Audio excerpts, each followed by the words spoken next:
हमने अपने पिछले वीडियो में सम्राट चंद्रगुप्त मौर्य के बारे में जाना कि किस प्रकार बालक चंद्रगुप्त परिश्रम की आग में तप कर सोना बना, किस प्रकार बालक चंद्रगुप्त एक महायोद्धा बने। आइए अब हम आगे बढ़ते हुए इतिहास के अगले पन्ने को खोलते हैं।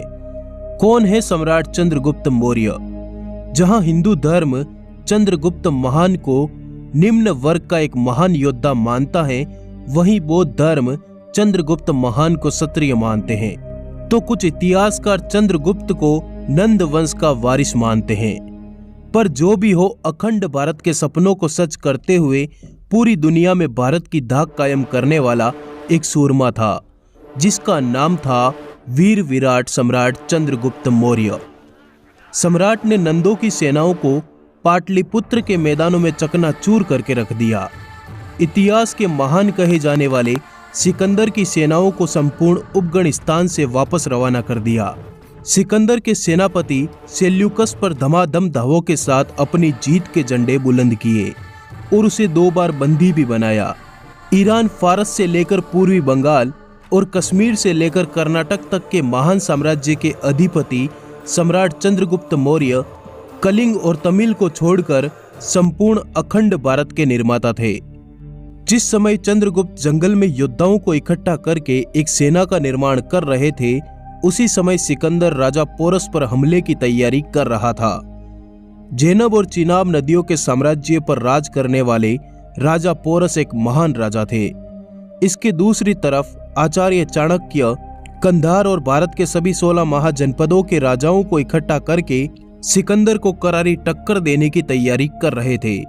चाणक्य ने सभी 16 महाजनपदों के राजाओं को अखंड भारत की अखंड सेना के निर्माण की योजना बताई, पर यह योजना सफल नहीं हो पाई, जिसके बाद सिकंदर और राजा पोरस के बीच एक महाभयानक युद्ध हुआ, जिसे दुनिया ने बैटल ऑफ हाइडा स्पेस के नाम से जाना। यूनानी लेखों के अनुसार इस भयानक युद्ध के बाद राजा पोरस ने आचार्य चाणक्य से दोस्ती का हाथ बढ़ाया। तभी चाणक्य ने पुरु को अपने वीर शिष्य चंद्रगुप्त मौर्य से परिचित करवाया। ईसा के जन्म के 323 साल पहले सिकंदर की मृत्यु हो गई, पर इस समय तक सिंधु, कंधार, ईरान और पंजाब के कई बड़े हिस्सों पर सिकंदर के सेनापतियों का कब्जा था। और इसी मौके के इंतजार में बैठे चंद्रगुप्त मौर्य अपनी छोटी सी सेना के साथ पंजाब के यूनानी सैनिकों पर धावे बोलना शुरू कर दिया।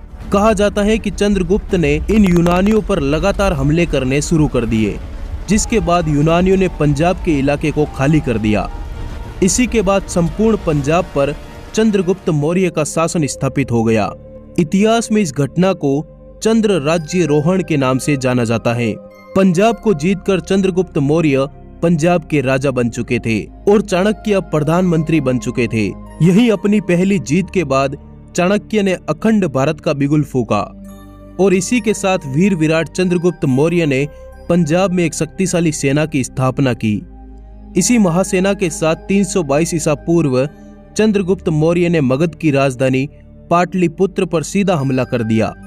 इस महायुद्ध में नंद वंश के राजा धनानंद का वध कर दिया गया। इसी के साथ वीर विराट चंद्रगुप्त मौर्य ने संपूर्ण पाटलिपुत्र पर अपनी विजय पताका फहराई। यहीं से मौर्य वंश की शुरुआत के साथ चंद्रगुप्त मौर्य का राज्याभिषेक किया गया। इसी के साथ चंद्रगुप्त मौर्य ने पूर्व से पश्चिम और उत्तर से दक्षिण में अपने कई सैनिक अभियान भेजे और इन्हीं लगातार जीतों के बाद मौर्य साम्राज्य लगातार फैलता जा रहा था।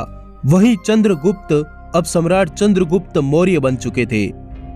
इसी समय सीरिया के शासक सेल्यूकस निकेटर को समाचार मिले कि एक 26 साल के लड़के ने पंजाब को जीतकर यूनान के राज्य को तहस नहस कर डाला और संपूर्ण राज्य पर अपना अधिकार कर लिया।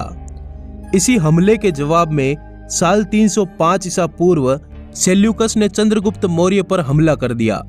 इसी हमले में चंद्रगुप्त मौर्य ने सेल्यूकस की सेनाओं पर ताबड़तोड़ धावा बोला। सेल्यूकस कुछ समझ ही नहीं पाया कि आखिर हो क्या रहा है, क्योंकि सेल्यूकस का हर दाव, हर योद्धा चंद्रगुप्त के सामने घुटने टेक चुका था।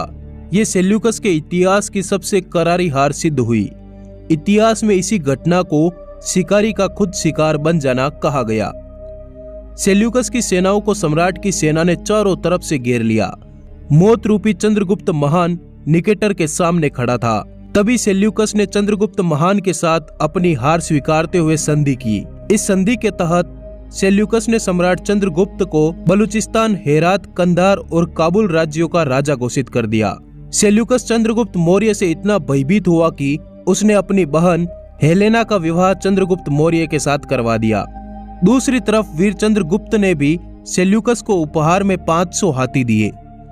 सम्राट द्वारा ये चारों राज्यों का शासन जीत लेने के बाद सम्राट चंद्रगुप्त एक विशाल साम्राज्य के सम्राट बन चुके थे।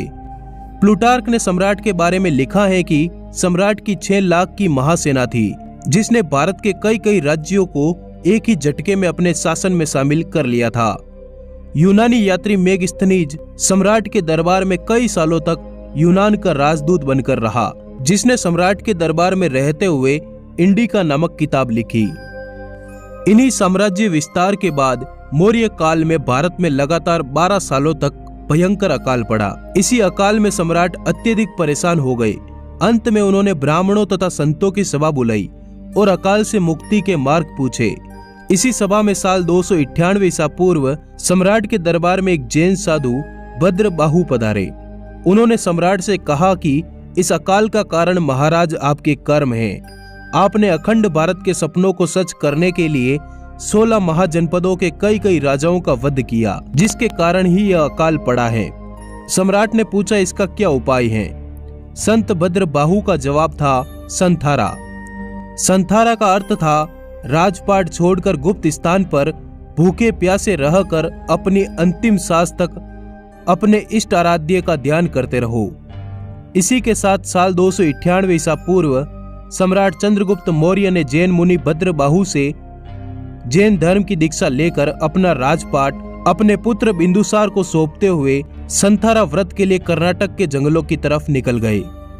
इस तरह से सम्राट ने अखंड भारत पर एक छत्र शासन स्थापित किया, लेकिन वे दक्षिण भारत के कलिंग और तमिल को कभी नहीं जीत पाए। पर इन्हीं सम्राट चंद्रगुप्त मौर्य के पोते सम्राट अशोक ने अपने दादा का सपना पूरा करते हुए अंत में कलिंग विजय कर लिया था। धन्यवाद दोस्तों, जुड़े रहिए।